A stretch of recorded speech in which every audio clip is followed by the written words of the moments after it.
फिक्र मत कीजिए, देवसू गांव का कोई भी सदस्य ना ही मुझे देख रहा है और ना ही मुझे सुन रहा है। और वैसे भी जिसने मुझसे देवसू गांव में पंगा लेने का सोचा था, उसे तो मैंने कब का देवसू गांव के बाहर फिकवा दिया है।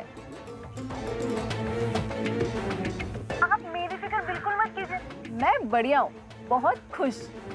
और सेठ जी को तो मैं अपने उंगलियों पे नचा रही हूँ और वो मेरा इतना ख्याल रखती है जैसे मैं उसकी सगी बेटी हूँ। मैं रखती हूँ।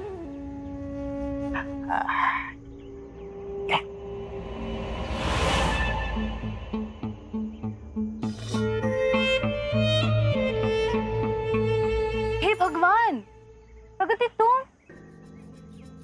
तुमने मुझे देख लिया, वो भी फोन पे बात करते हुए, वो भी देवसू के अंदर। अब क्या होगा? मैं बताऊं?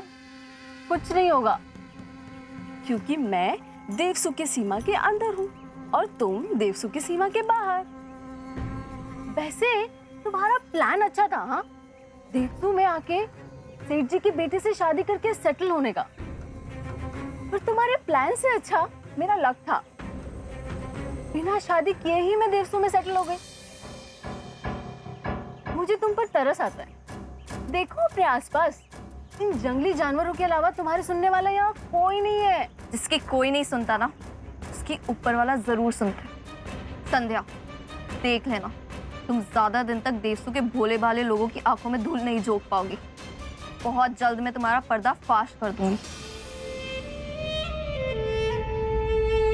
तुम मेरा पर्दाफाश करोगी? तुम? जब परछाई कद से लंबी और बातें औकात से बड़ी हो जाए तो समझ जाना चाहिए कि सूरज डूबने वाला है। और जहां तक मुझे पता है, तुम्हारा सूरज तो कब का डूब चुका है ना। इसीलिए अब तुम चाहो ना तो भी मेरा कुछ नहीं बिगाड़ सकती। अब मेरी सलाह यही है कि तुम ना अभी जंगल में अपनी जिंदगी काटने की आदत डाल लो और अब जाओ। तो क्या है ना, तुम्हारा गवार पति तुम्हारा इंतजार कर रहा होगा। जाओ, उसे भूख लगी होगी, कुछ घास फूस उबालो और उसे खिलाओ। और मैं ना अपनी हवेली जाती हूँ। वो क्या है ना, मायरी मेरा इंतजार कर रही होगी, अच्छे पकवान बनाए होंगे। ठीक है?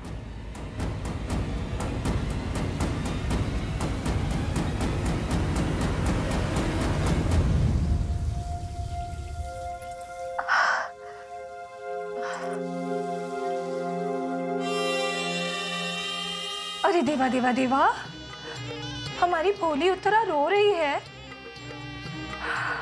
अब देवी बोलेगी तो सच ही बोलेगी। मैं भी तुम्हारी जगह होती ना तो शायद मैं भी ऐसे ही रो देती। लेकिन उत्तरा, तुम चिंता मत करो, हम सब तुम्हारे साथ हैं, है ना? देवी काकू, उत्तरा सिर्फ अकेले नहीं रो रही है, मैं भी रो रही हूँ।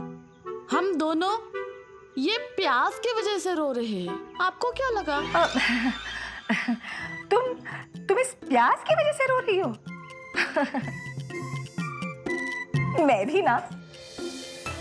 वो क्या है ना, कल से मैं भी बहुत परेशान थी, और जब मैं ही इतनी परेशान हूँ तो मैं समझ सकती हूँ कि उत्तरा कितनी परेशान हुई होगी। लेकिन पता है, मैंने सेठ जी साहब को राघू जी पे गुस्सा करते हुए पहली बार देखा है ना? अरे सारा किया धरा तो उस नचनिया कस्तूरी का है, पता है तुम्हें? उसने तो उस शहर की लड़की को काल कोठरी से भी भगाया। अब उसने ऐसा क्यों किया वो तो वही जाने, लेकिन हमारे बेचारे राघू जी को सजा हो गई ना। जो भी हो देवी काकू, कस्तूरी ने जो किया सो किया, लेकिन हमारे राघव जी भाव भी बहुत मेहनती है। देख लेना, बहुत जल्दी वो हमारे सेठ जी का विश्वास फिर से जीत लेंगे। और वैसे भी इतने वर्षों में पहली बार हमारे राघव जी भाव में सेठ जी को खोट दिखी है, इसीलिए उन्होंने ऐसा किया। मुझे तो पूरा विश्वास है कि बहुत जल्द सब कुछ ठीक हो जाएगा। हाँ वसुंधरा, बात तो तुम्हारी सही है। एक बार विश्वास टूट जाता है ना तो फिर वापस नहीं आता। आजी, बाजी काका कहाँ गए? बाजी काका खाना नहीं खाएंगे क्या? आजी, मुझे बाजी काका की याद आ रही है। मुझे भी बहुत याद आ रही है रे तेरे बाजी काका की। लेकिन तू ये सब बात इन लोगों से मत करना, क्योंकि इन लोगों को कोई फर्क नहीं पड़ता। देख कैसे चुपचाप बैठ के खाना खा रहे हैं। घर का सबसे लाडला बेटा घर से ही नहीं, गांव से बाहर कर दिया गया। लेकिन इन लोगों के बर्ताव से तुझे लग रहा है कि इन लोगों को कोई फर्क पड़ा? मुझे तो चिंता हो रही है कि एक दिन हम सबको भी इस गांव से एक-एक करके बाहर निकाल दिया जाए। और पता है यहाँ कौन रहेगा जो चुपचाप बैठ के खाना खाएगा? माफ कीजिएगा, लेकिन अपने छोटे भाई को इस हालत में छोड़ के मेरा खाने का मन नहीं है। बाजी वहां अकेला नहीं है। उसकी परिस्थिति का कारण उसके साथ वहां है जंगल में। और दरबार में जो कुछ भी हुआ उसको लेकर हम कोई भी खुश नहीं है। लेकिन हम क्या कर सकते हैं? देवसू के कुछ नियम हैं और उन नियमों का पालन करना है हमें। और सब कुछ जानते हुए भी बाजी ने उन सारे नियमों का उल्लंघन किया। अपने उल्लंघन का एक बार भी कारण बताने दिया आपने उसे? इतनी बड़ी सजा देने के बाद आप आराम से बैठ के खाना खा रहे। मुझे क्षमा कीजिएगा, लेकिन मैं ये खाना नहीं खा सकता।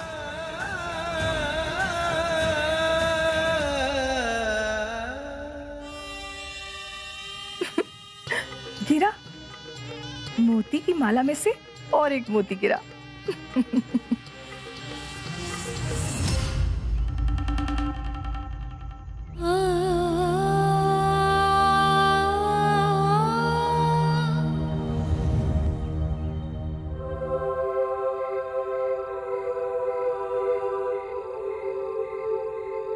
लो, तैयार हो गई तुम्हारी कुटिया। हमारी कुटिया? हाँ हाँ, हमारी कुटिया।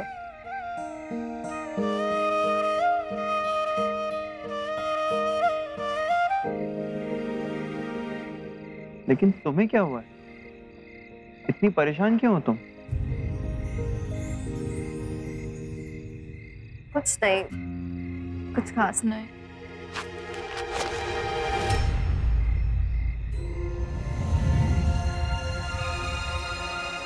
तुमने कोई आवाज सुनी? हाँ, शायद हवा चल रही है। वैसे बाजी बहुत सुंदर कुटिया बनाई है। ये हमारी शादीशुदा जिंदगी का पहला पड़ाव। हाँ, और दूसरा पड़ाव है खाना।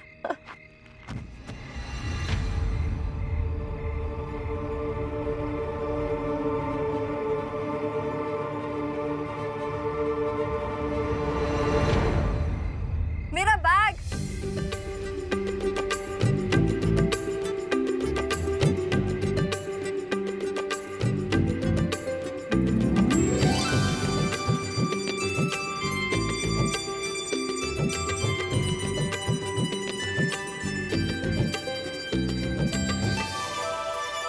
मेरा बैग, ये तो मैंने कस्तूरी के घर पे छोड़ दिया था। इसका मतलब वो बस कस्तूरी ही निकाल रही थी। बाजी देखो, अब कम से कम मेरे पास कपड़े तो है। ये देखो, तुम्हारे लिए भी कपड़े आए।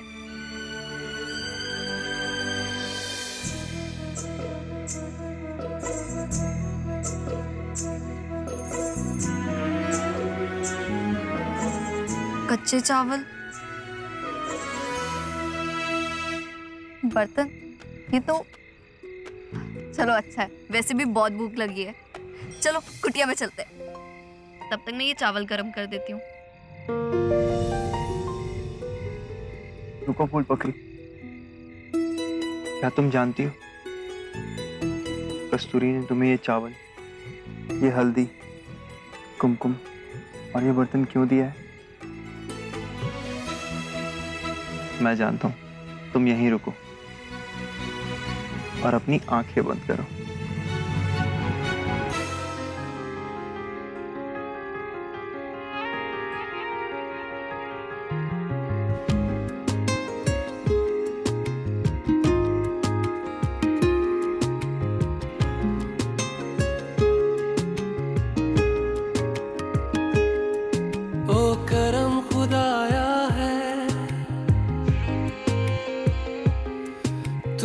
तुझसे मिलाया है, बस बस बस तुझ पे मर के ही तो मुझे जीना आया है। ओ तेरे संग यारा कुछ रंग बहारा, तू रात दीवानी मैं जर्द सितारा। ओ तेरे संग यारा कुछ रंग बहारा, मैं तेरा हो जाऊं जो तू कर दे इशारा। शादी के बाद जितनी भी रस्म और प्रथा होती है, मैं उनमें से तुम्हारे लिए कुछ भी नहीं कर पाया।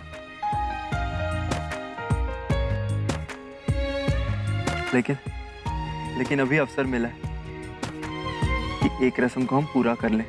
तो चलो कम से कम गृह प्रवेश कर लें।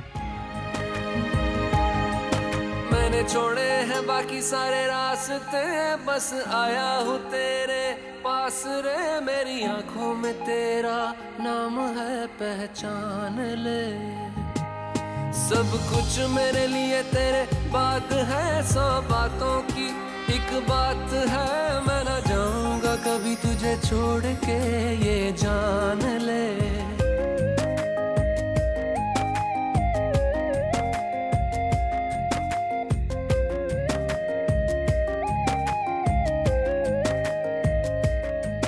तेरा मेरा मिलना दस्तूर है, तेरे होने से मुझ में नूर है। मैं हूँ सोना सा एक आसमां महताब तू, ओ करम खुदाया है तुझे मैंने जो पाया है। तुझ पे मर के ही तो मुझे जीना आया है। ओ तेरे संग यारा कुछ रंग बहारा, तू रात दीवानी मैं जर्द सितारा।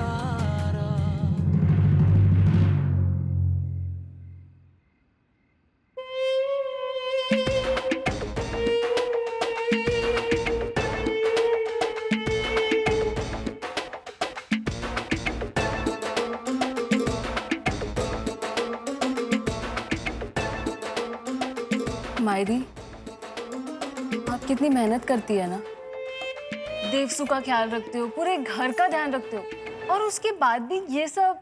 अरे ये सब करके ही तो मैं अपने आप को व्यस्त रखती हूँ, और काम करना देवसु के हर व्यक्ति के स्वभाव में है। तुम भी ये सब बहुत जल्द सीख जाओगी, अब देवसु की बेटी जो बन गई हो। लीजिए। मैंने वसुंधरा एक बार कह दिया ना कि मुझे भूख नहीं है, कुछ नहीं खाना पीना मुझे। ये क्या लगा रखा है आपने? हाँ, जब बाजी भाव यहाँ थे तब तो मैंने आपको कभी उनसे लाड प्यार करते नहीं देखा। आप हमेशा उनसे चिढ़ के बात करते थे, लेकिन आज वही बाजी भाव के लिए अपने खाना पीना सब छोड़ दिया। वसुंधरा भाई है वो मेरा भाई, मुझसे बनावटी प्यार दिखाया नहीं जाता। क्यों करूं मैं उसे बनावटी प्यार?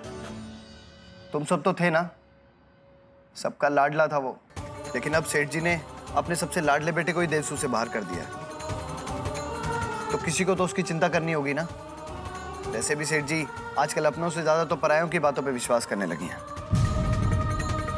बोल क्या रहे हैं आप? मतलब मायरी अगर बाजी भाव से प्यार करे तो भी गलत, और ना करे तो भी गलत? मुझे कुछ समझ नहीं आ रहा। रहने दो वासु, तुम्हें समझ में नहीं आएगा। आजकल देवसू का समय विचित्र चल रहा है। न्याय करने वाले भी अपने बच्चों के साथ अन्याय करने लग गए हैं।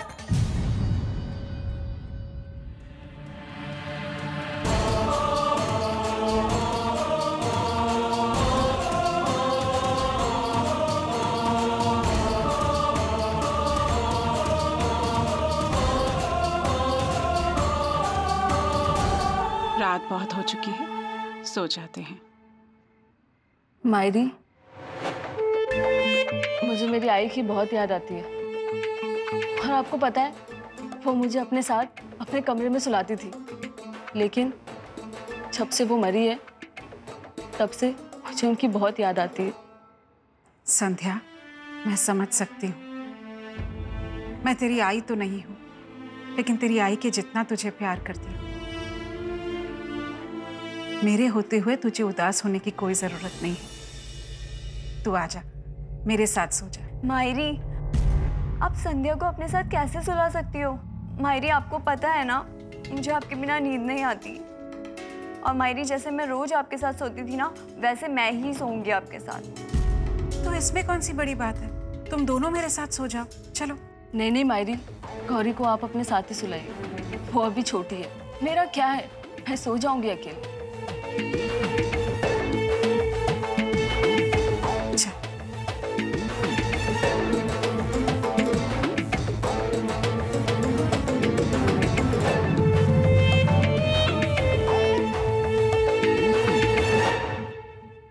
मायरी, आप उस संध्या को इतना प्यार क्यों करते हो कि आप आजकल मुझे ही भूल गई हो?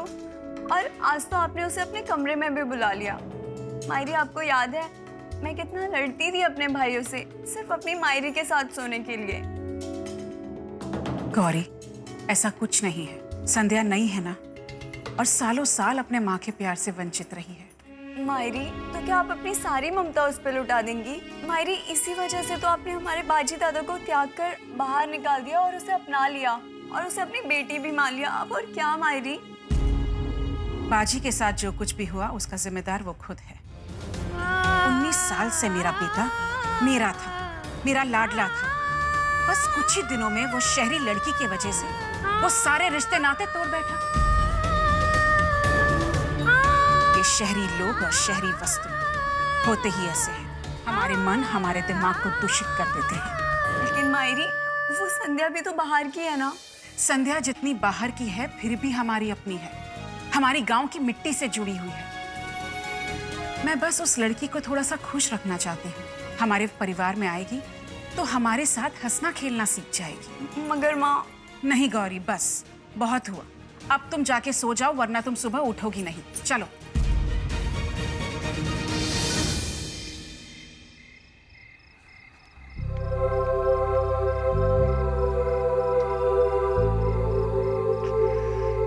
ये आवाज बाजी, ये कहाँ गया?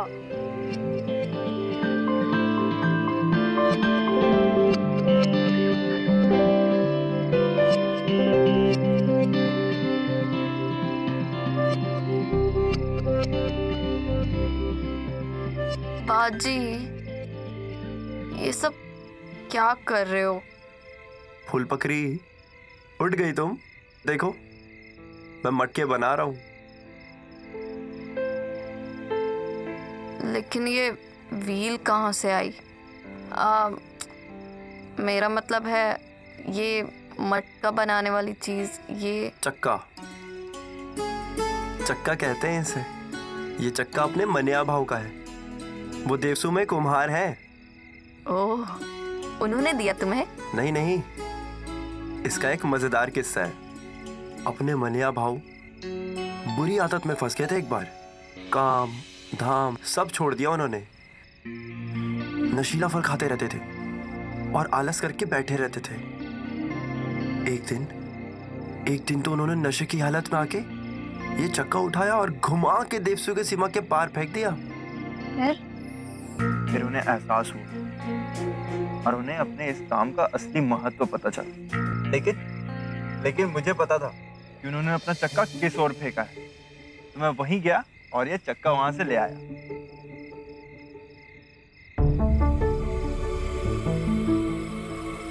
लेकिन बाजी, तुम ये मटका रात को क्यों बना रहे हो? मेरी मायरी कहती है, कल करे तो आज कर, आज करे तो अब, पल में प्रलय हुई बहुरी करेगा कब। क्या मतलब? मतलब ये, अभी मटके बना दूंगा तो रात तक ये सूख जाएंगे, फिर सुबह इन्हें आग दे दूंगा तो फिर ये इस्तेमाल करने के लिए तैयार। अरे वाह। वही तो। फिर तुम ये मटके लेके नदी पे जा सकती हो और पानी भर के ले आना। तुम नदी से पानी भर के तो ले आओगी ना? बाजी राव, तुम अगर मटके बना सकते हो तो मैं नदी से पानी क्यों नहीं ला सकती? एक्चुअली मैं तो मटका भी बना सकती हूँ। Let me try.